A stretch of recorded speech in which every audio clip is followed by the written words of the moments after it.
adik-adik, kayaknya cuma dua ya kayaknya. Jadi tujuan belajar kita itu untuk parasitologi itu adalah untuk mempelajari morfologi ya, morfologinya, karakteristik morfologi. Jadi kita akan belajar dok-dokan itu apa? Telur gitu ya, telur cacing. Karena sering kali deh di ujian kompetensi nasional KRTPD itu keluar begitu ya, telur cacing gitu. Bukan telur ayam ya, telur cacing. Telur ayam mah udah kayak gitu. Telur cacing itu banyak banget gitu ya. Dan saya pernah waktu membuat soal bertanya, kalau kami bisa membuat soal dengan gambaran telur kayak gitu, apakah itu tidak terlalu mudah gitu? Maksudnya begitu lihat gambar, oh saya tahu ini telur Enterobius gitu. Ternyata dia itu nggak mudah buat dosennya nggak deh. Buat mahasiswa kan harus berpikir itu telur siapa gitu kan, telurnya apa gitu. Nah jadi kadang yang dimunculkan adalah gambar telur sehingga adik-adik bisa tahu gitu ya. Kan diawali. Jadi kayak telur kayak gini, nanti adik-adik kalau udah terbiasa udah tahu oh ini telurnya Enterobius gitu ya. Jadi kalau sudah melihat berkali-kali slide-nya. Oke, jadi morfologi, kemudian daur hidup atau life cycle. Kenapa kita harus belajar life cycle atau daur hidup dari parasit? Karena nanti di sana semuanya sumbernya CDC ya. Kalau saya ambil daur hidup itu biasanya saya ambil dari CDC. Di sana nanti adik-adik akan tahu dia itu fase infektifnya dalam bentuk apa gitu ya, fase diagnostiknya dalam bentuk apa, kepentingannya apa? Kepentingannya apa? Ketika nanti sudah tahu siklus hidup dari salah satunya, misalkan kita sedang belajar cacing ini, maka adik-adik akan tahu oh kalau pasien suspek terinfeksi cacing begitu ya, maka saya harus menemukan apa? Nah itu adalah fase diagnostiknya. Mungkin telur, mungkin larva, mungkin cacing dewasa gitu.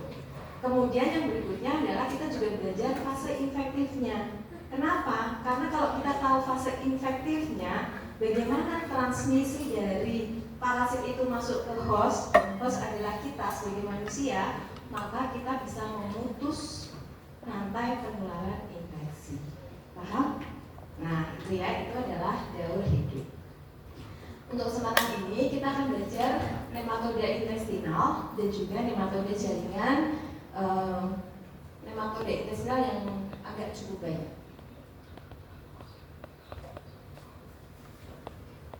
Ya, kita harus paham dulu bahwa yang namanya helminth cacing itu dibagi menjadi beberapa kelompok begitu ya, dia berdasarkan bentuknya. Ada nematoda, kemudian ada platyhelminthes. Yang secara umum kalau kita belajar parasit itu ada helminth, ada protozoologi. Kita hari ini belajar helminthologi dulu. Helminthologi itu ada nema itu gilik. Jadi cacingnya gilik. Gambarnya kayak cacing tanah gitu lah, jadi dia gilik, silindris begitu ya. Kemudian ada cacing yang platyhelminthes, jadi dia pipih begitu. Ada yang kayak daun, ada yang bersegmen gitu. Nah itu perbedaan dari nematoda dan juga platyhelminthes. Kemudian dari nematoda sendiri kita akan belajar hari ini untuk nematoda intestinal dan juga nematoda jaringan. Yang platyhelminthes kita akan belajar di blok berikutnya, gitu ya. Jadi secara morfologi kita bisa lihat nih, kalau nematoda itu bulat silindris begitu ya. Walaupun ada yang dia seperti cambuk. Jadi hanya memanjang seperti apa? Seperti benang gitu ya. Itu ada. Kemudian kalau yang nematoda itu kayak daun. Dia kayak daun ya. Kemudian ada yang cestodia, dia bersegmen-segmen itu tubuhnya ya. Oke. Nah, secara umum ini definisinya bahwa nematoda itu cacing gilik, dia masuknya filum Nematohelminthes dengan karakteristik umumnya tubuhnya silindris. Itu sudah jelas, pokoknya kalau silindris dia masuknya ke nema. Kemudian tidak bersegmen karena segmen itu punyanya sitenia gitu ya, yang itu akan kita pelajari berikutnya. Kemudian simetris, dia punya pseudocelom. Kemudian sistem percerannya juga lengkap dari mulut sampai anus, dan secara secara umum dia dioecious, jadi seksnya terpisah. Jantan dan betina itu jelas pada nematoda, walaupun nanti ada di Strongyloides itu kita jarang menemukan yang jantan ya di dalam host, karena dia kebanyakan di lingkungan. Kemudian ini tadi ya perbedaannya antara trematoda dan juga cestoda. Nah ini tadi secara umum kita kembali melihat bahwa kita akan mempelajari parasit yang kali ini adalah helmin, dan helminnya adalah nematoda. Jadi kita akan mempelajari ini, tidak semua, kita akan belajar tentang Ascaris lumbricoides, kemudian Enterobius vermicularis, Trichinella kita nggak usah, besok ada waktunya sendiri. Strongyloides tercolaris, Necator americanus, Angiosperma duodenale, Onchocercia volvulus, dan Bucericia blankmorti. Bisa ngulangnya deh ini?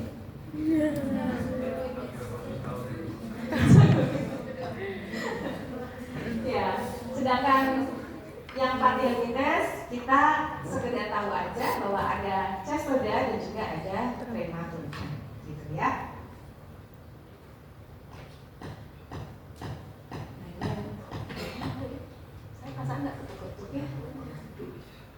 Ini pembagian lagi ditambah dengan bagaimana transmisinya. Jadi ada transmisinya, ingesti itu biasanya fekal oral ya, jadi dari makanan yang terkontaminasi atau paling umum makanan ya, foodborne disease begitu, lewat ini fekal oral. Kemudian ada yang lewat kontak. Untuk fekal oral yang masuk ke intestinal infection, menyebabkan infeksi pada intestinal dan golongannya adalah nematoda, itu adalah Ascaris lumbricoides dan Enterobius vermicularis. Kemudian ini karena menelan gitu ya, biasanya menelan telur secara umum, fase infektifnya telur.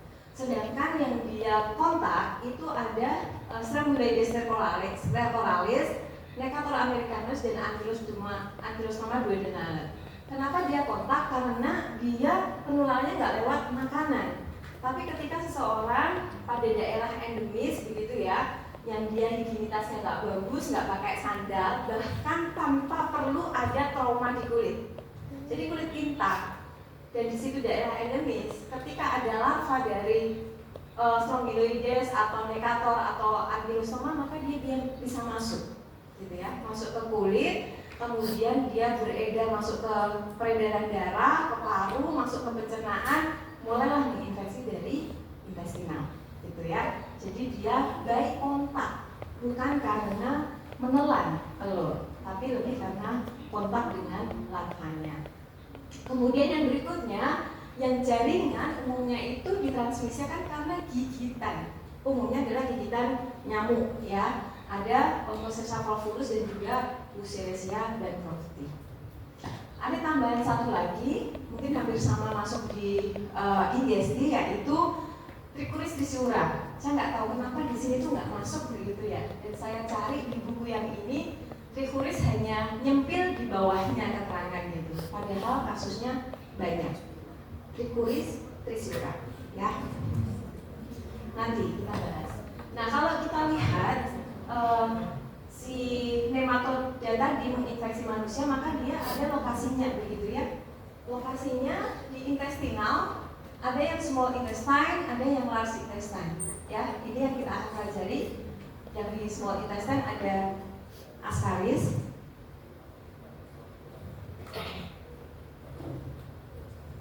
Kemudian ada dua ini disebut sebagai hookworm ya, adik-adik ya.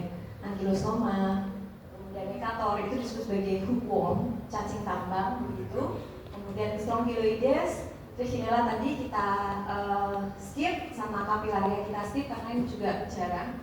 Dan juga yang di large intestine itu ada Trichuris trisiura. Ini ya, kalau di sini dia masuk.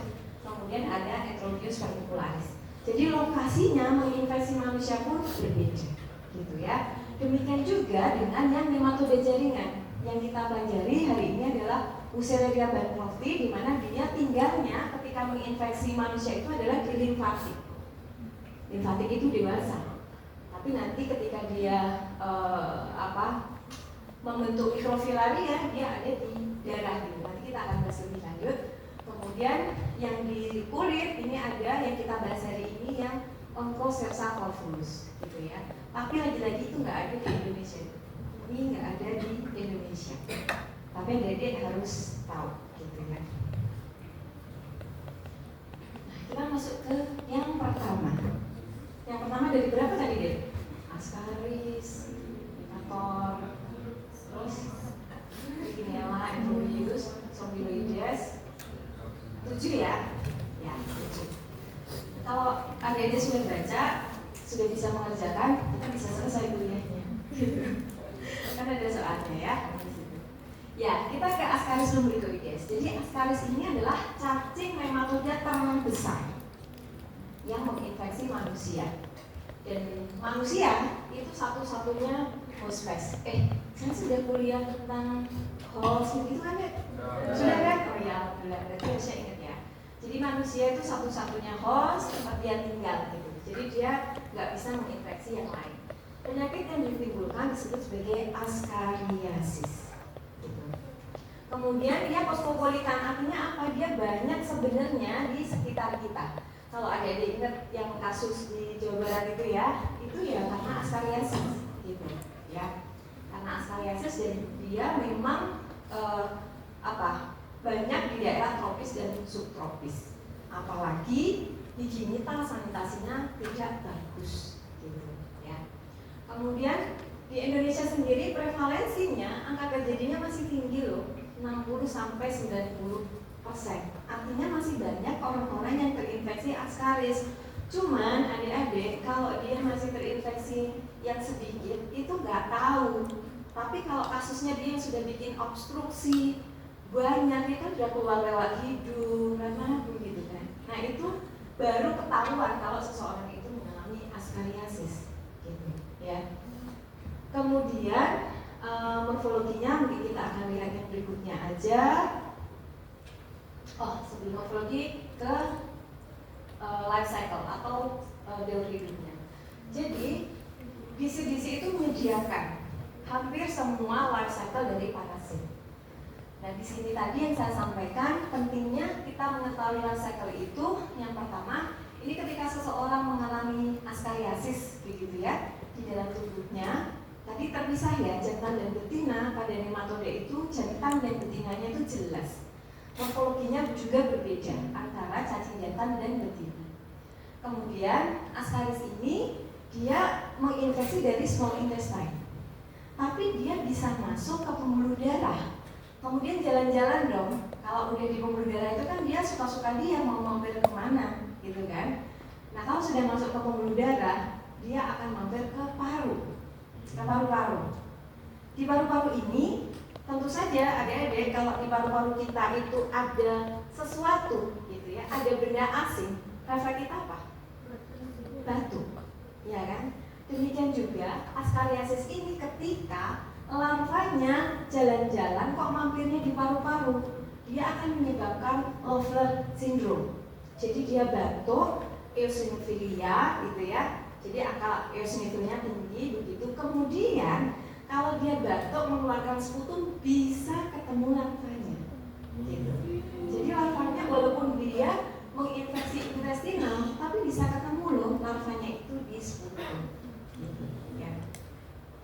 Kemudian yang lain setelah dia jadi naik ke paru-paru, masuk ke esofagus, kemudian dia masuk lagi ke saluran cerna gitu. Nah kemudian kalau kita melihat ini ya, ada gambar mikroskop itu menunjukkan stadium diagnostik. Artinya kalau kita mau mendiagnosis seseorang mengalami Ascariasis, kita harus menemukan dia, harus menemukan si dewasa, gitu ya. Ini. Jadi kalau kita menemukan dewasa dari Ascaris lumbricoides, maka orang itu bisa didiagnosis sebagai Ascariasis. Kemudian dari telur dewasa tadi dia akan mengeluarkan telurnya dikeluarkan di feses. Jadi ada dua, ini 1, 2 gitu. Diagnosis bisa dari kita ketemu cacing dewasa atau kita ketemu dengan telurnya, gitu ya. Ini adalah fase diagnostik. Ini lihat ya, kalau ada gambar mikroskopnya, berarti itu adalah fase diagnostik. Kita bisa melihat di bawah mikroskop cacing dewasa ataupun telur. Nah, telurnya pun ada yang infertil, ada yang fertil, kemudian yang berembrio, ini ya.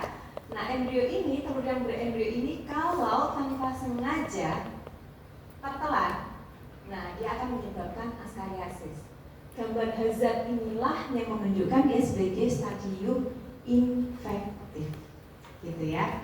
Jadi kalau adik-adik ditanya stadium infektifnya apakah kalau seseorang menelan cacing dewasa? Enggak, gitu ya. Jadi menelan cacing dewasa tidak menyebabkan seseorang itu mengalami askariasis, gitu ya.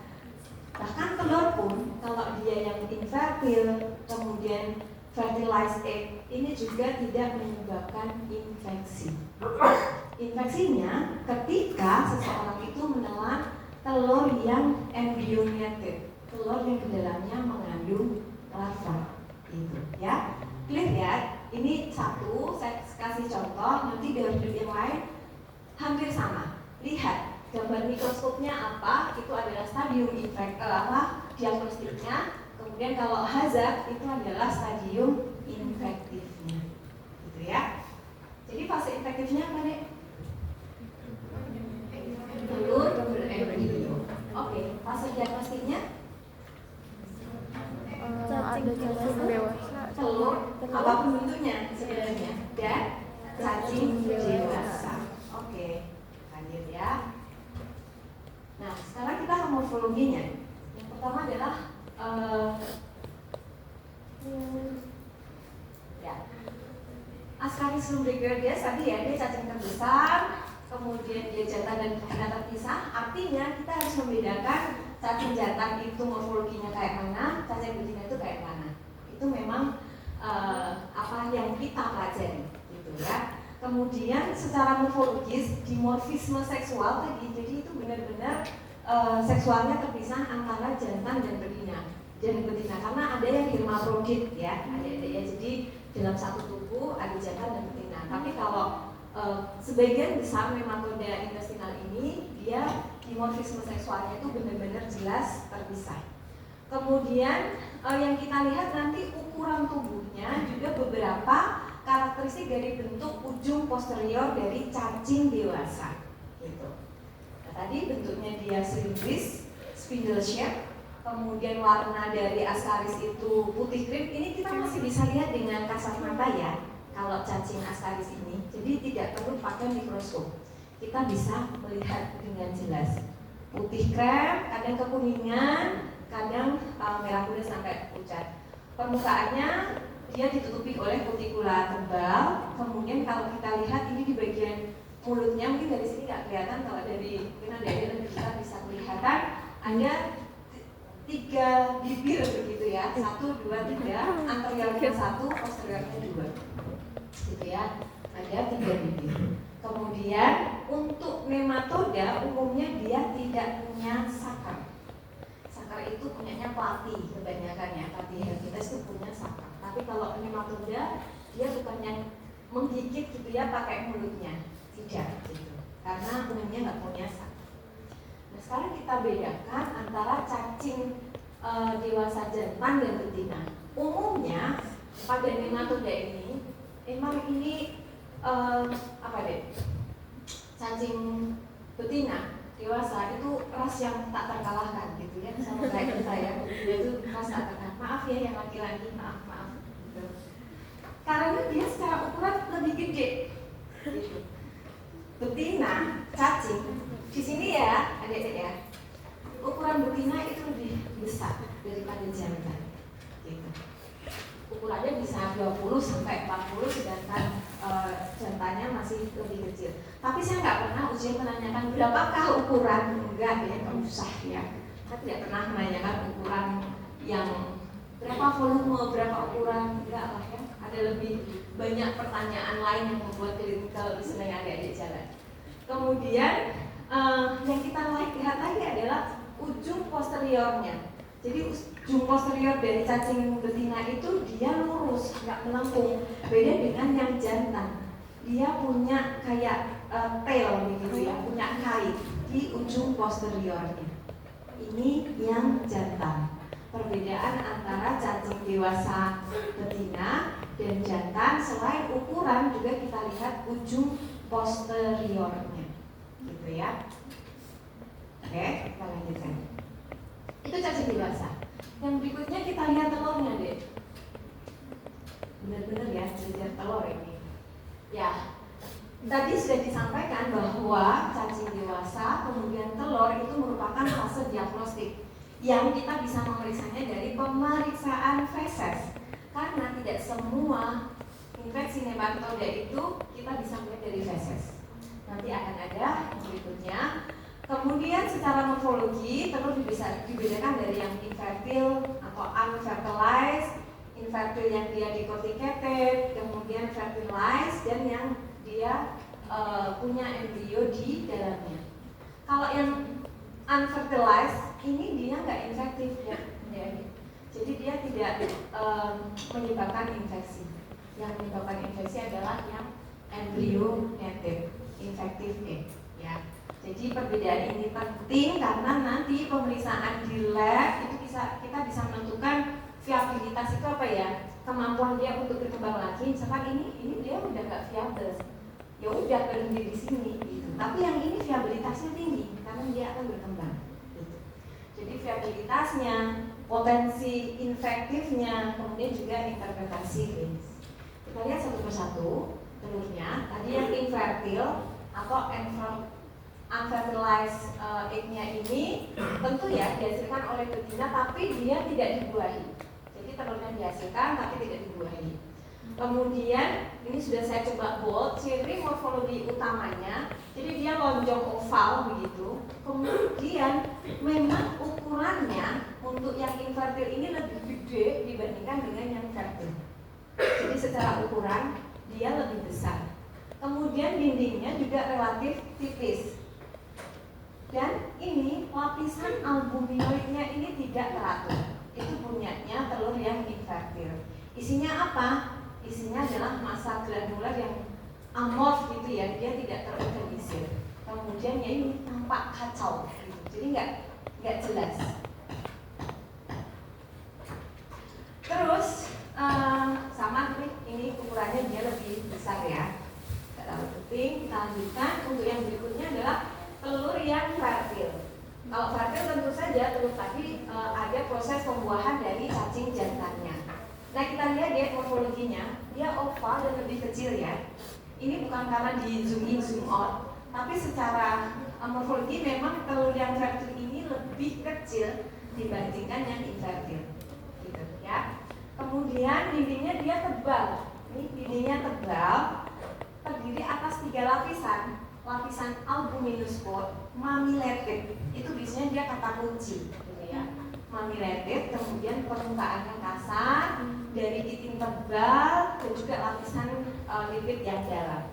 Isinya biasanya 1 sel tunggal yang dia digunakan untuk membelah, dan warnanya coklat kekuningan karena dia kan dikeluarkan lewat feses, dapat pewarnaan tertentu dari feses kita. Gitu. Feses pasien. Nah yang berikutnya, telur berembrio atau embryonated egg, inilah yang fase infektifnya. Tadi ya stadium infektif yang kita lihat di siklus hidupnya, di mana transmisinya secara fekal oral. Jadi memang harus lewat makanan, minuman, apalah yang lewat fekal oral. Nah ini telur ini tentu saja dibuahi ya oleh jantan, kemudian dia keluar lewat feses dan dia bisa bertahan di tanah ya sampai cukup lama. Kemudian ciri morfologinya sama dindingnya tebal. Jadi kalau yang fertil kemudian yang embryonated itu dindingnya tebal gitu. Dan tampak adanya larva di dalamnya. Oke ya. Kadang ada gerakannya gitu ya, gerakan dari larva, dan karena dia tadi punya albuminoid coat yang tebal menyebabkan dia itu resisten di lingkungan. Maksudnya dengan desinfeksi itu dia tahan gitu. Tidak mudah untuk apa dia? Untuk mengeliminasi dari telur ini. Maka preventifnya adalah apa? BAB di tempat yang benar. Di tempat yang benar itu maksudnya di kloset. Karena kebanyakan terjadinya endemi Ascariasis itu pupnya di sembarangan gitu. Mungkin ada loh bahkan di Jawa itu pupnya itu masih yang di kebun gitu ya. Terus ada lubang itu masih ada. Kita aja yang sekarang pakai kloset gitu ya. Tapi masih banyak mungkin di kampung itu pupnya di kebun, di tanah langsung begini. Ya. Ini secara ringkasnya dari Ascaris lumbricoides ya tadi bahwa dia healthy, transmitted by ingestion, kemudian masuk ke intestinal, kemudian Ascaris lumbricoides, dan mungkin adik-adik bisa lebih dekat melihatnya. Clinical case-nya umumnya tuh ini deh yang kita dapatkan obstruksi. Jadi tadi saya sampaikan bahwa kalau infeksinya masih 1-2 biji itu nggak kelihatan. Tapi kalau sudah dia menunjukkan obstruksi, nah obstruksi yang dia gangguan intestinal begitu ya, itu baru kita curiga salah satunya karena Ascariasis. Kemudian ingat kalau infeksi cacing maka sel darah putih yang meningkat itu adalah yang eosinofil. Eosinofil kan kalau nggak dia infeksi parasit juga karena alergi. Kalau neutrofilia dia kan bakteri, ya nggak? Ya kan? Nah jadi leukosit yang kemudian kita hitung jenisnya itu kita periksa, itu membantu kita untuk mengarahkan dia ke arah mana gitu ya. Nah di sini ada peningkatan eosinofil. Kemudian dari pemeriksaan stool sampel didapatkan oval X with rough surface, jadi permukaannya itu dia kasar gitu ya. Untuk terapi nggak usah, tapi adik-adik nice to know aja bahwa sebagian besar itu diterapi dengan Tirantha pamuan. Tirantha pamuan itu kalau gitu kan banyak namanya Combandrin gitu ya. Ya, itu berapa? Ini secara klinis dia bisa asimptomatik dan banyak yang asimptomatik tadi ada ya. Dia simptomatik itu kalau Ascaris pneumonia atau Loeffler syndrome tadi. Jadi batuk gitu karena adanya lava yang dia berjalan-jalan sampai ke paru. Dan kalau sudah obstruksi di intestinal, akhirnya kan nutrisi nggak bisa diserap, maka dia bisa mengalami malnutrisi. Ini patobiologinya dari fekal oral, kemudian telur itu masuk ke saluran cerna, kemudian dia heads itu apa deh? Menetas gitu ya, menetas, kemudian lavanya dia bisa jalan-jalan tadi masuk ke bloodstream, kemudian menuju ke paru-paru, dia menyebabkan Loeffler syndrome tadi, pneumonia gitu ya. Kemudian ada yang sebagian tertelan, kemudian menjadi larva matur, berkembang menjadi dewasa. Setelah dewasa dia bisa mengganggu proses absorpsi dari nutrisi pada hostnya, gitu ya. Diagnosisnya lewat apa? Lewat feses. Kita mau cari apa tadi? Cacing dewasa atau mau cari si telurnya. Terus treatmentnya nggak usah. Oke, Ascariasis. Kita lihat. Soal pertama, manakah ciri khas telur fertil Ascaris lumbricoides pada pemeriksaan mikroskopis feses? Yang mana? Fertil, dinding tipis dan berisi massa granul tidak teratur. Punya siapa? Punyanya? Infertil ya, dia massa granul yang tidak teratur. Lonjong memanjang dengan ukuran lebih besar dari telur fertil.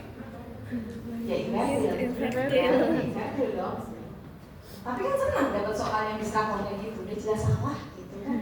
Karena biasanya udah ketemu dua itu. Nah di antara dua itu yang mana ya? Terus yang C, dindingnya tebal, fertil ya, dinding tebal dengan lapisan albumin bermamila, laminated core. Ya, jelas ya tadi ya. Tidak memiliki lapisan luar,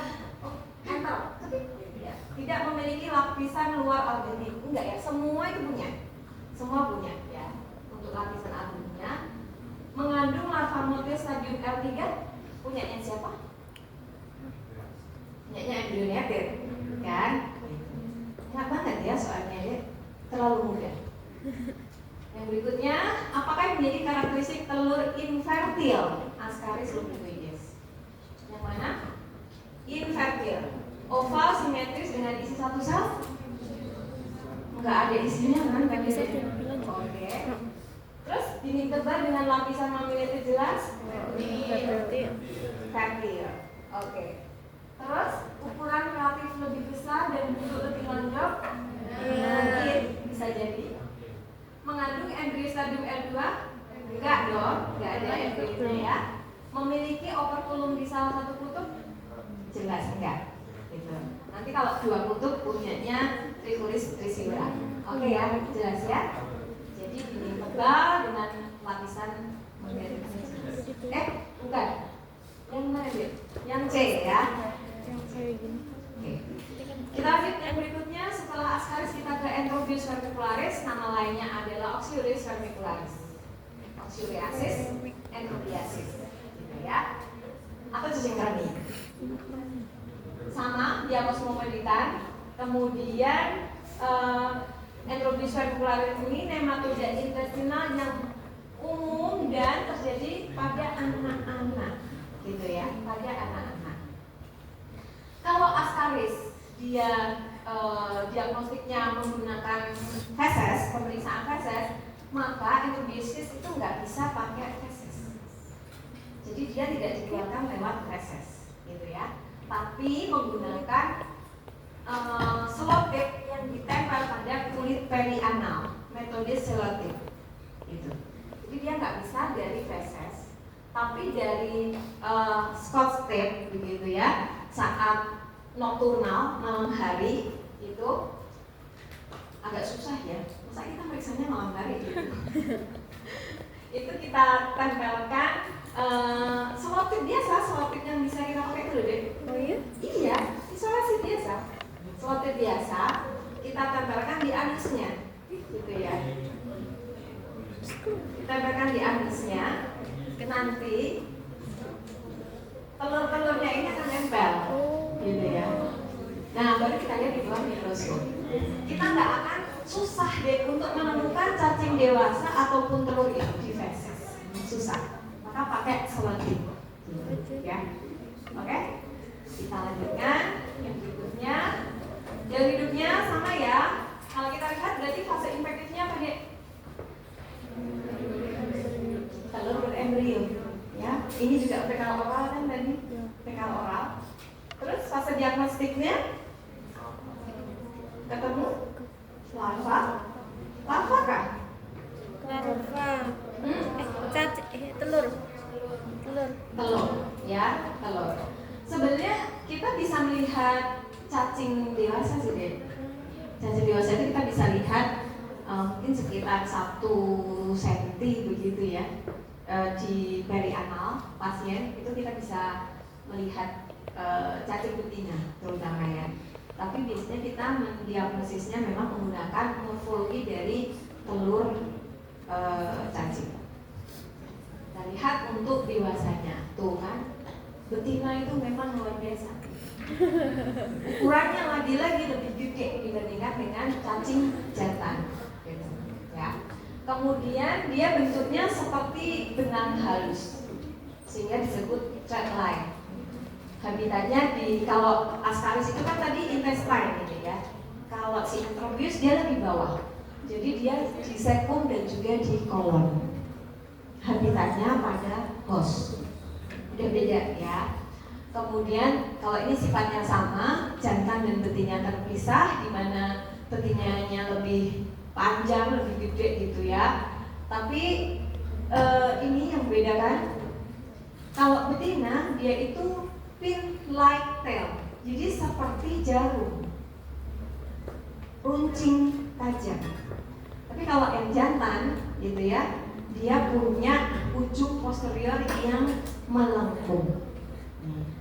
Ini ya bedanya morfologi jantan dan betina dari Enterobius vermicularis. Kalau betina dia runcing posteriornya, kalau jantan dia melengkung gitu. Nah, kenapa adik-adik. Jadi si grafit cacing grafit begitu ya, cacing betina yang dia bertelur gitu, grafit, dia akan bermigrasi ke perianal. Untuk apa? Meletakkan telurnya di perianal gitu. Jadi dia mencari tempat untuk meletakkan telur, dan tempat yang dipilihnya itu adalah perianal. Maka, dan itu biasanya terjadi di malam hari. Maka anak-anak itu kalau dia ada kita lihat garuk-garuk gitu ya malam hari, garuk-garuk pantat, kita bisa curiga. Atau kalian ada yang garuk-garuk pantat? Ayo. Hati-hati. Nokturnal loh, dek, nokturnal malam hari, ya. Maka kita curiga anak itu mengalami enterobiasis, gitu ya. Nanti kalau perianalnya dibuka, itu kayak apa nih namanya? Kayak apa ya? Kayak mikriuk, ya, apa nih? Jadi putih-putih gitu ya, karena tadi ukurannya 1 sentian dan banyak gitu bisa. Maka respon imun tubuh jelas dong akan menghasilkan reaksi ya, reaksi yang akan menimbulkan rasa gatal di perianal gitu. Saat betina meletakkan telurnya di perianal. Oke? Kita lihat telurnya. Nah, berarti kalau dari slide pertama tadi udah tahu ya dek ya, ini telurnya siapa. Tadi kan di slide depan sendiri ya, namanya ini. Tadi belum tahu itu telur siapa, sekarang udah tahu telur siapa ini. Telurnya siapa? Enterobius. Ya. Kenapa Enterobius? Telurnya seperti ini kita lihat ya. Jadi tadi stadium diagnostik utama adalah telur. Kemudian kita lihat ya, bentuknya oval, memanjang, dan sisinya itu plano konveks, mendatar, melengkung. Ya, itu ciri khas telur dari si Enterobius. Plano, konveks, mendatar, melengkung. Itu ya. Itu hanya punyanya si Enterobius vermicularis.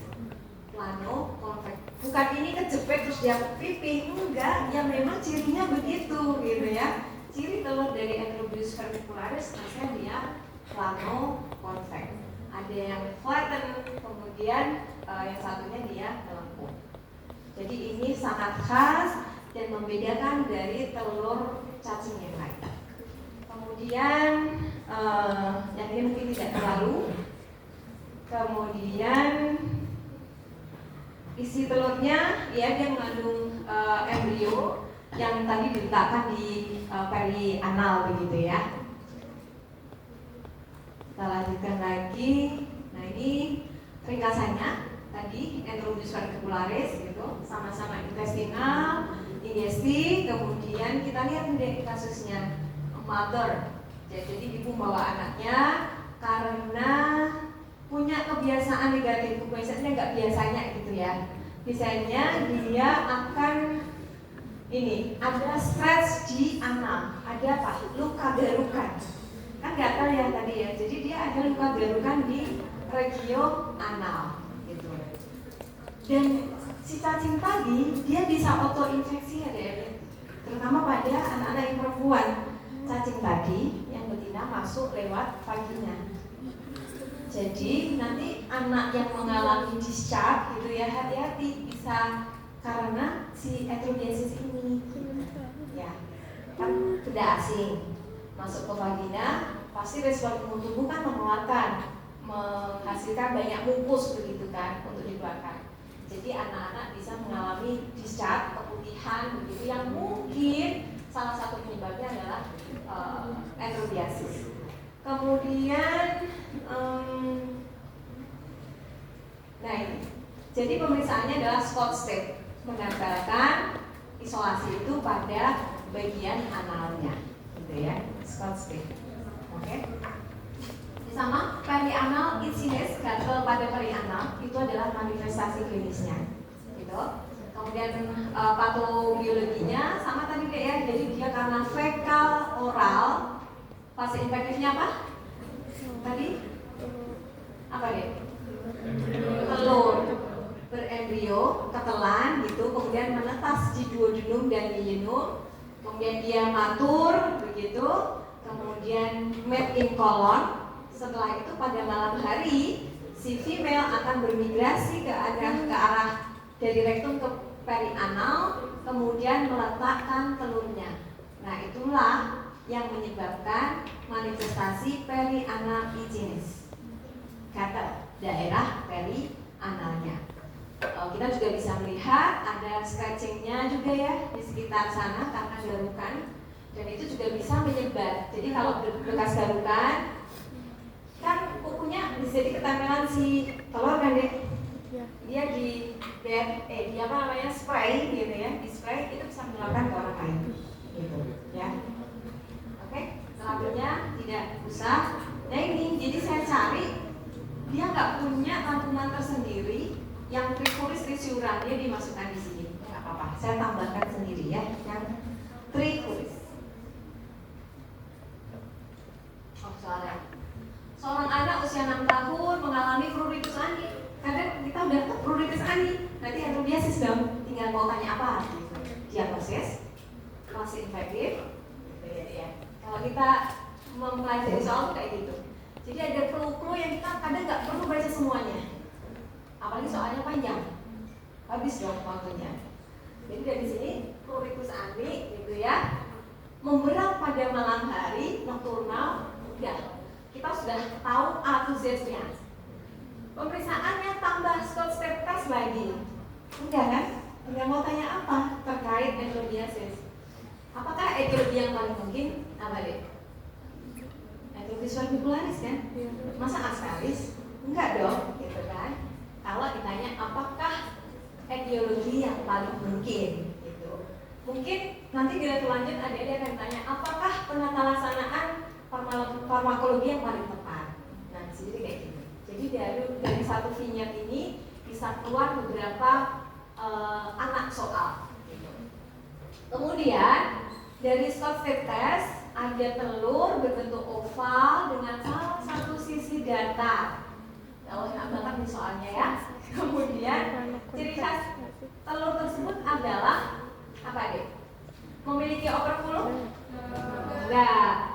Berdinding operculum nanti pokoknya kalau ngomong operculum yang paling sering itu adalah trikuris trisura. Gitu ya. Berdinding tipis dan tidak berembrio saat dikeluarkan. Ya atau tidak? Nah, dijawab dulu gitu. Berwarna coklat karena pewarnaan redu? Enggak. Dia enggak dikeluarkan lewat feses kan ini? Enggak gitu. Berbentuk plano konvex dengan dinding tebal ganda? Iya. Sangat bantu. Ini sudah bilang nih. Sisi datar gitu ya. Jadi plano konvex. Ini punyanya si Epidemius. Memiliki sumber bipolar? Juga enggak. Itu punyanya trikuris. Gitu ya. Pokoknya adik-adik kalau belajar soal begitu, distraktornya juga harus tahu. Jadi tidak menghafal jawaban, tapi tahu oh ini punya siapa, ini punya siapa gitu ya. Lanjut soal berikutnya. Manakah pernyataan yang benar tentang morfologi cacing dewasa Enterobius carbicularis? Betina berukuran lebih kecil? Enggak dong, gitu kan. Tapi udah jelas gambarnya begitu. Jantan berukuran nggak tahu, nanti aja. Usus halus kayaknya enggak gitu ya, masih tanda tanya. C. Betina memiliki ujung postural runcing dan berukuran nggak tahu ukurannya nggak apa-apa, tapi dia punya postural runcing gitu kan. Kayaknya itu deh. Kita lihat dulu deh. Jantan memiliki bursa populatoria seperti bubong, nggak punya. Tadi ya, dia nggak punya bursa populatoria. Kemudian kedua jenis kelamin memiliki ukuran yang sama. Ya, berarti yang paling mendekati benar adalah yang C. Ya. Pokoknya cara menjawab soal seperti itu. Berikutnya ini yang saya bilang tadi. Jadi kalau ini perianal, ketika dia dibuka akan banyak cacing dewasanya. Tapi telurnya kita nggak kelihatan, maka harus pakai spot stick tadi. Gitu ya, untuk melihat gitu ya. Jadi ibu membawa anaknya usia 5 tahun, kemudian complain itching around his anus. Udah lah ya, jelas gitu ya. Terus kemudian he confirmed his diagnosis by identifying the pathogen's egg gitu ya. Nah, mungkin akan ditanya morfologi dari telurnya yang seperti apa. Kita lanjut yang berikutnya, Strongyloides cercoralis. Nama lagi yang Wong. Penyakitnya adalah strongyloidiasis. Kemudian sama deh, percacingan ini adalah cosmopolitan. Kemudian Strongyloides cercoralis itu dia unik nih, di sini unik karena nanti kalau kita lihat di siklus hidupnya, dia punya 2 siklus hidup. Siklus hidup di manusia dan siklus hidup di lingkungan atau free living gitu. Jadi ada 2 siklus hidup dari si Strongyloides cercoralis, di mana dia butuh free living tanah yang itu menyebabkan Strongyloides cercoralis itu masuk sebagai STH, soil transmitted helminth gitu ya. Jadi penularannya itu lewat soil. Terus dia punya kemampuan autoinfeksi hampir sama kayak si Enterobius tadi. Jadi udah keluar masuk lagi itu bisa, tapi bukan lewat fekal oral, pervaginal gitu ya. Kalau yang Enterobius. Kemudian stadium diagnostiknya ini adik-adik harus hafal. Jadi tidak semuanya telur, tidak semuanya cacing dewasa gitu. Tapi Strongyloides cercoralis itu dia punya stadium diagnostik berupa larva. Jadi bukan telur tapi larva. Habis ini kita lihat siklus hidupnya.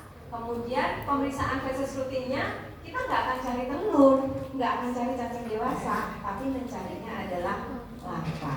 Selalu kita konfirmasi dengan siklus hidupnya.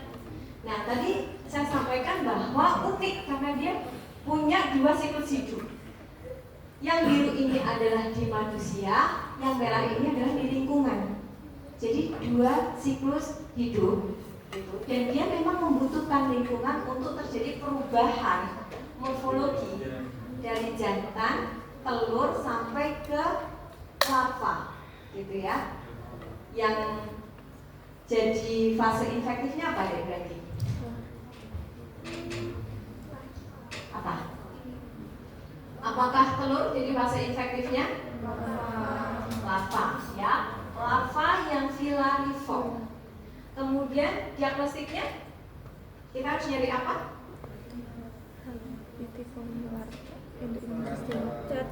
Larva rabitiform. Ini pada pemeriksaan feses, gitu ya. Sudah ada fase diagnostiknya larva rabitiform dan infektifnya adalah larva filariform, gitu ya. Ini kalau kita lihat bahwa tadi dari larva rabitiform yang dikeluarkan, ketika dia disebut sebagai soil transmitted helminth, dia butuh tanah nih dia untuk berkembang, ya, sehingga membentuk filariform. Kemudian dia tidak lewat ingestif, tapi dia lewat kutan, gitu ya. Bagaimana lewat kutan? Jadi ada beberapa cacing itu yang dia penularannya lewat kutan. Dia masuk saja larvanya ke kulit, biasanya memang kaki ya umumnya karena nggak pakai sandal. Kalau ada kasus yang barefoot gitu ya, kemudian mengalami sindrom dari strongyloidiasis, bisa jadi penyebabnya adalah Strongyloides cercoralis. Jadi dia masuk ke kulit, tapi dia nggak berhenti karena nanti ada yang dia masuk ke kulit dan berhenti di situ, gitu ya. Masuk ke kulit, beredar ke pembuluh darah, akhirnya tadi sama lewat paru-paru, kemudian sama dia juga bisa menyebabkan Loeffler syndrome, sama ya, sama kayak siapa tadi Loeffler syndrome? Ascaris, ya, sama kayak Ascaris. Kemudian masuk ke pencernaan, dan dia berubah menjadi cacing dewasa, gitu. Terus dia bertelur, kemudian dia akan mengeluarkan larva rabitiform di stool atau di fesesnya. Nah terus apa lagi? Saya menyampaikan 2 fasenya dan dia bisa autoinfeksi, jadi nggak perlu lewat tanah, tapi dari telur ini dia masuk lagi ke intestinal mucosa, terus pecah di sana, itu disebut sebagai autoinfeksi tanpa memerlukan siklus di luar dari host itu. Jadi nggak perlu tanah, dia juga bisa, yaitu mengalami autoinfeksi, gitu ya. Ada cacing yang lain yang dia juga ditularkan lewat kulit, adik-adik. Mungkin yang namanya Cutaneous larva migran, begitu ya. Itu seringkali terjadi pada, sekarang orang-orang ke pantai nih. Pantai itu kan banyak kucing, pup anjing, gitu kan. Nggak pakai sandal. Kemudian dia akan terinfeksi oleh cacing ini, Cutaneous larva migran, dari Ankylostoma caninum. Jadi dari kotoran kucing. Dia masuk, tapi dia nggak sampai beredar ke pembuluh darah, ke paru. Dia hanya berhenti di kulit. Awalnya mungkin hanya penting-penting aja. Nanti dalam seminggu dia akan membentuk Cutaneous larva migran. Nanti kalau adik-adik search Cutaneous larva migran, dia creeping eruption. Jadi melungker gitu hanya di kulit. Jadi nggak sampai kayak si Strongyloides pecoralis yang dia kontak kemudian masuk ke peredaran darah, gitu ya. Ankylostoma caninum, karena ke pantai nggak pakai alas kaki, gitu, bisa terjadi Cutaneous larva migran. Oke, untuk karakteristiknya adik-adik, tadi sebenarnya di siklus di apa ya? Ditunjukkan bahwa yang ada di host itu kayak hanya cacing betina, begitu. Maka jarang sekali yang ngomongin tentang cacing jantan, karena dia umumnya ada di tanah. Sedangkan fase parasitiknya itu adalah betina dari Strongyloides stercoralis. Maka dia disebut sebagai betina parthenogenetik. Artinya dia bisa membuat telurnya itu fertilisasi, gitu ya, tanpa perlu jantan. Parthenogenetik, gitu. Kemudian yang khas pada Strongyloides stercoralis itu ini, esofagusnya, kelihatan nggak sampai di sini? Mungkin di punyanya Dedi bisa lebih kelihatan. Ada garis nggak di sini? Nah, ini adalah esofagus. Esofagus Strongyloides stercoralis itu panjangnya sepertiga panjang tubuhnya. Nah, itu biasanya soalnya gitu. Jadi didapatkan dari pemeriksaan mikroskopik bahwa esofagusnya ukurannya sepertiga panjang tubuhnya. Kita udah berpikir dia adalah Strongyloides, gitu ya. Ini esofagus panjang, kemudian ujung posteriornya dia tumpul, tidak memiliki saker. Pokoknya yang nematoda itu nggak punya saker, tidak punya alat pelekatan. Kemudian reproduksinya parthenogenesis tadi, nggak perlu cacing jantan, gitu ya. Tidak ada jantan parasitik. Jadi di tubuh manusia nggak ada cacing jantannya. Oke ya. Telur jarang ditemukan dalam feses karena dia di mukosa usus itu sudah menetas jadi larva rapitiform.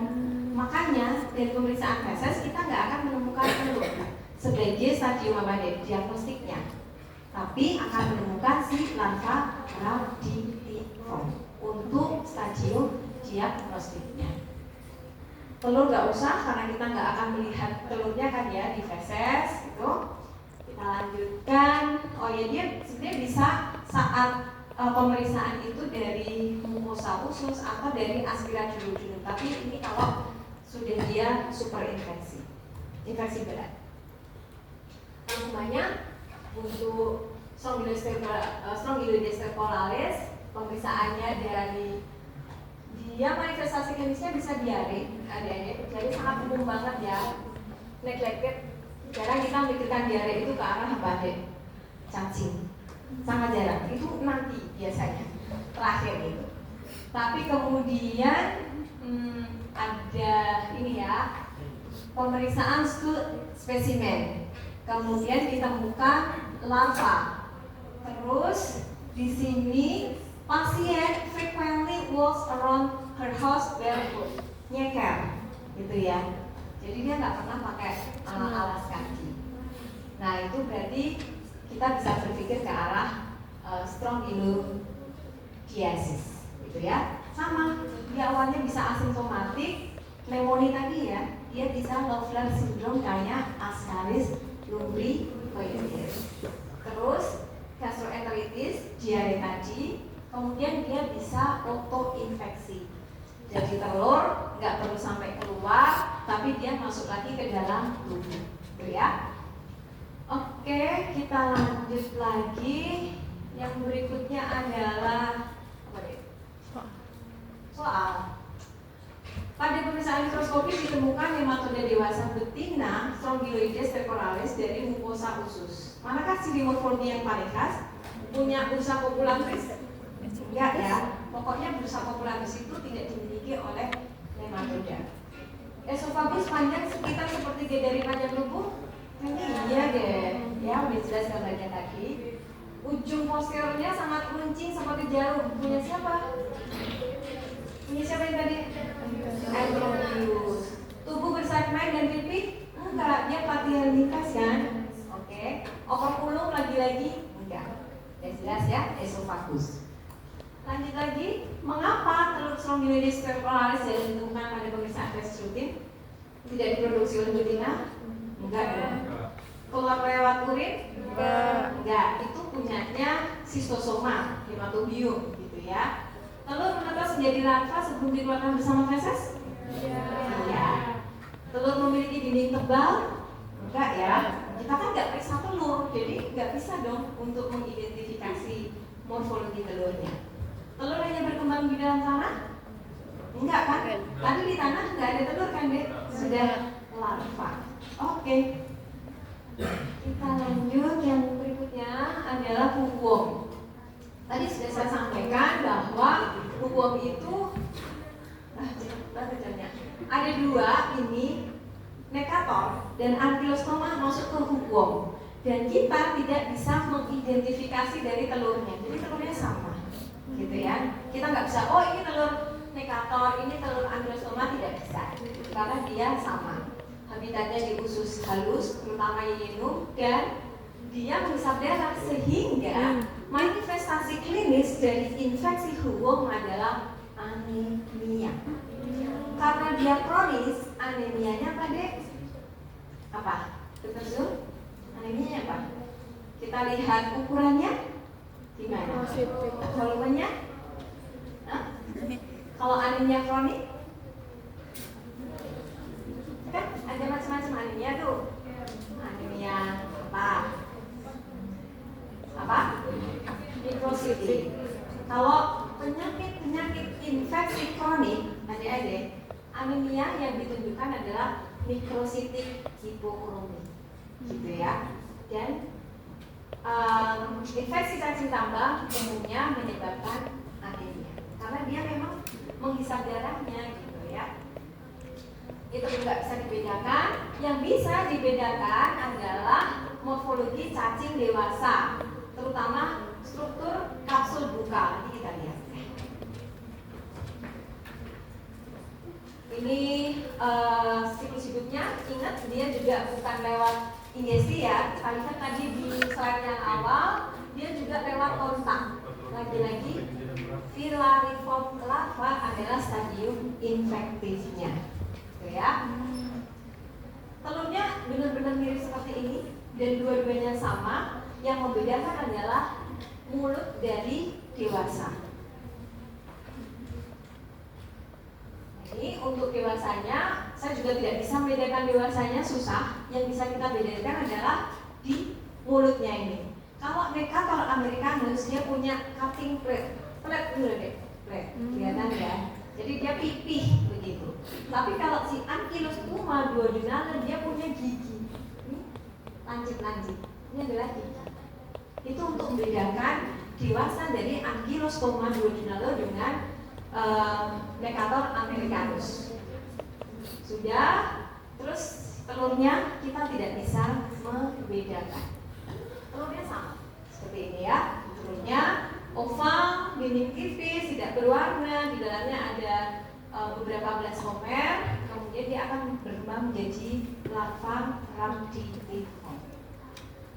Oke, penting secara diagnostik. Ingat tadi kalau kita menemukan telur ini, kita nggak usah nyebut, oh ini telur mekator, ini telur worm, gitu aja sudah cukup. Telur cacing tambang sudah cukup, karena kita nggak bisa bedakan kan tadi dari telurnya. Kita bisa bedakannya dari mulutnya, apakah dia cutting red atau dia teeth, gitu ya. Oke, kita lanjut lagi. Ini rangkumannya tadi ya, bedakan antara dia cutting red atau dia teeth. Kemudian, nah ini deh, clinical case-nya dia severe weakness ya. Namanya anemia kan lemak, letih, lesu, loyo, ada konsentrasi kurang, prestasi berkurang. Nah ini adik-adik bisa melihat diri sendiri apakah mengalami semua itu gitu ya. Berarti mengalami anemia. Saya nggak bilang kecacingan ya, anemia gitu ya. Terus hematokritnya diperiksa, hipochromic microcytic, tuh kan deh, emang kayak gitu. Jadi dia anemia gitu ya. Ditambah eosinofilnya tinggi, ya udah keamanan intensi parasit dong, gitu kan. Oke, terus didapatkan kebiasaan sama, walking barefoot, nggak pernah sandalan, nggak pernah pakai alas kaki, gitu ya. Pneumonia, gastroenteritis, dan anemia itu adalah manifestasi klinisnya. Kita lanjut, masih banyak tadi ya. Trichuris trisiura, ini terakhir yang nematode intestinal ya. Ini disebut juga sebagai whipworm, bukan whipping ya. Bukan whipping ya. Tidak boleh. Whipworm, worm, bukan whipping. Oke? Cacing cambuk, karena benar-benar kayak cambuk tuh deh.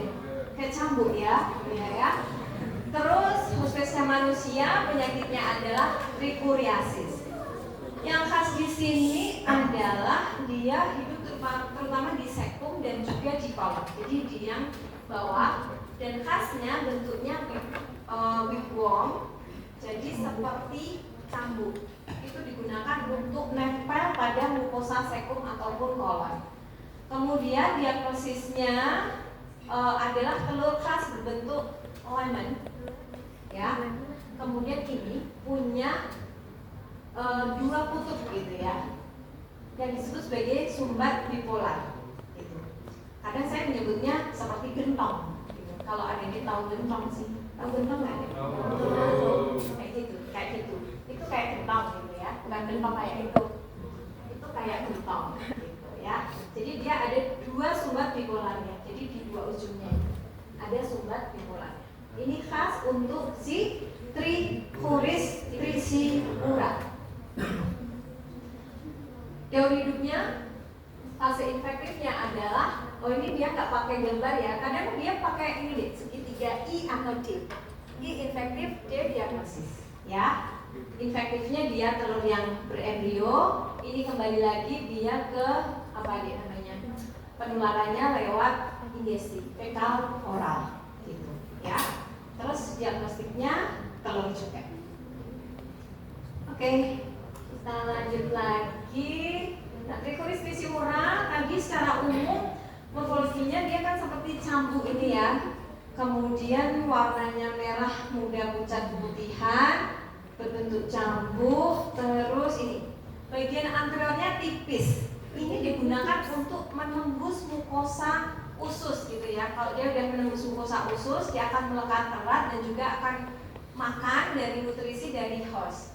Kemudian cacing betina lagi-lagi lebih besar dibanding cacing jantan. Benar-benar ya. Kemudian sistem reproduksinya ini sih sebenarnya untuk membedakan spesies Trichuris yang lain, bahwa uterus dari Trichuris trisiura itu dia uterus dan vaginanya berkelok-kelok atau convoluted.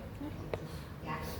Cacing jantan lebih kecil, kemudian posteriornya melengkung memiliki satu spikula. Saya cukup jarang untuk membedakan ini karena agak susah sih morfologi dari cacing jantan ini. Ini telurnya, Ya, ingat tadi dia lemon shape atau barrel shape atau gentong itu punya polar plug di kedua ujungnya. Ini gambar-gambar dari CDC ya, nanti kalau adik-adik mau mencari. Kemudian, nah infeksi beratnya deh agak nggak kelihatan di sini. Ini adalah tadi kan dia habitatnya pada septum, kolon gitu ya, sampai ke rektum, di mana cambuknya tadi digunakan untuk nempel ke mukosa. Nah ini ketika kondisi infeksi berat terjadilah prolaps rekti, rektumnya keluar dan banyak mengandung si trichuris trisura ini gitu. Kondisi berat ya, disebut sebagai prolaps rekti. Nah, dua terakhir nggak banyak, onchocerca volvulus yang ini juga adanya di beberapa di Amerika dan Afrika, adik-adik. Dua tadi kan dia berarti nematoda jaringan ya.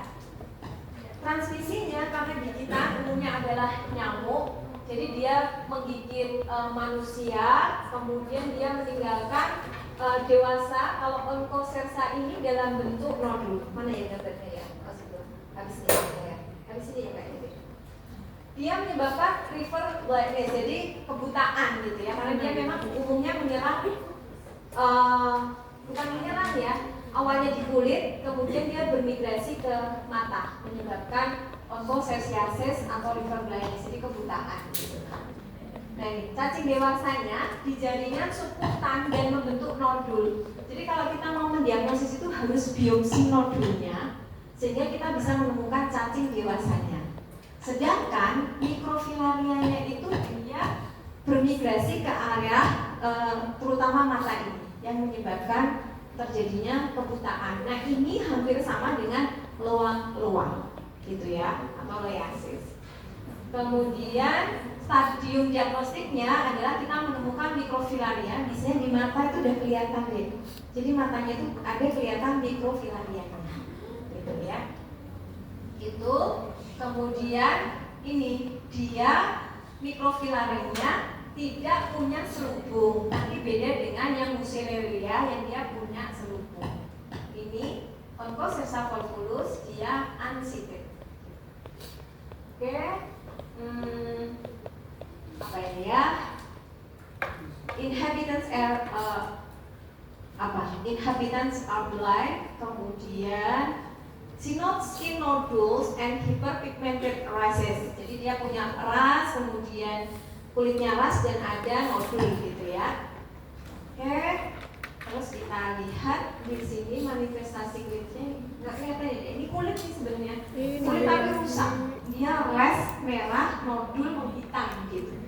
Cacing dewasanya itu ada di sebaliknya ini gitu. Jadi kalau di biopsi kita bisa menemukan cacing dewasanya. Sedangkan mikrofilarianya itu kita ketemukan di mata. Jadi dia benar-benar kelihatan mikrofilaria gitu di mata. Gitu ya. Oke, skin biopsi itu bisa menemukan si onchocerca. Yang terakhir Muceleria bancrofti ini masih banyak di Indonesia, gitu ya, menyebabkan elephantiasis atau kaki ya. Dia disebut sebagai filariasis limfatik karena memang tinggalnya itu di saluran limfa begitu ya, beda dengan yang nematoda intestinal tadi dia di intestine gitu ya. Kalau ini di limfa. Maka kenapa terjadi elephantiasis? Karena pembuluh limfanya itu tersumbat, jadi nggak ada aliran, maka mengalami pembengkakan gitu ya. Disebut sebagai elephantiasis. Dewasanya di limfa, kita nggak bisa periksa limfa deh. Jadi bisa ambil spesimen dari limfa, nggak bisa kan?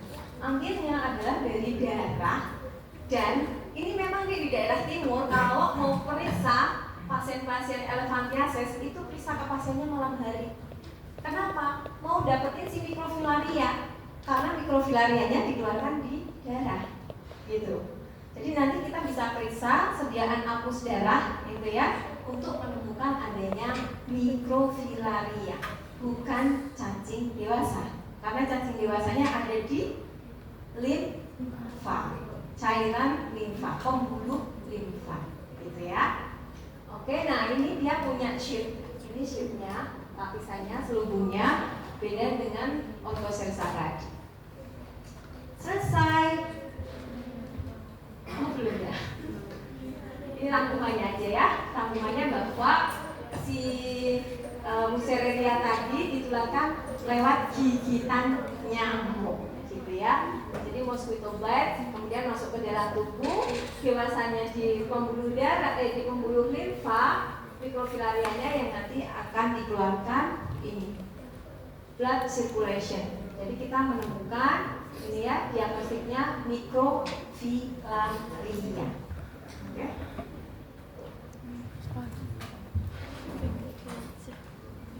Apa lagi deh? Soal lagi.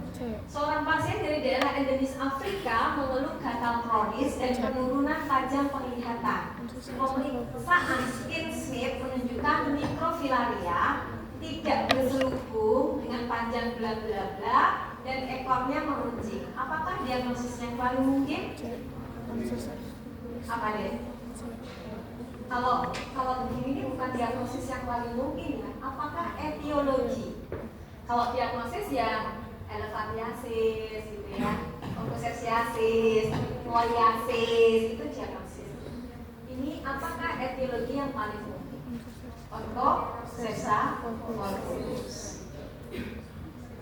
Perbedaan lokasi utama antara Onchocerca volvulus dan Musareria bancroft di dewasa adalah Onchocerca di darah, Musareria di kulit, enggak ya? Onchocerca di nodul sebutan, Musareria tidak ya? Keduanya di usus, enggak. Jaringan otot toxoplasma, Musareria di paru, enggak. Tadi punyanya si Ascari sama si Strongyloides. Onchocerca di usus, enggak. Dia di jaringan. Alhamdulillah. Iya, alhamdulillah. Sudah jelas ya, adik-adik ya, dan sudah banyak